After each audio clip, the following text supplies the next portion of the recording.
parla del que m'agraden a mi els viatges en el temps. De fet, jo crec que tinc una veu sàvia que té que dir-se McFly, perquè si no, no m'ho explique. Bé, m'encanten tots els llibres, pel·lis, sèries, tot el que tinc a veure en els viatges en el temps. Aleshores, no podria deixar de parlar-vos d'aquesta història tan molona. Seguint el temps, de Lucía Arenas Pastor, publicat per Edelvives Comunitat Valenciana. Amàlia viu a Gandia al 1528 i el dia que fa 16 anys comença a sentir unes sensacions molt estranyes i de sobte, pam, apareix en Gandia, però no és la seva Gandia. És la seva Gandia, però no.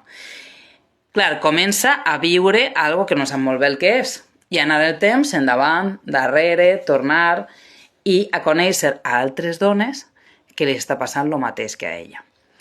Bé, no vaig a fer més spoiler, és un llibre molt interessant que ens apropa a la història de Gandia, en este cas en concret del segle XVI, i bé, que parla d'aventures, d'amor i de moltes coses molt interessants. M'ha encantat el llibre, Lucía ha fet una feina molt bona tant de documentació històrica com, evidentment, de narració, i bé, us recomano el llibre perquè a mi m'ha encantat.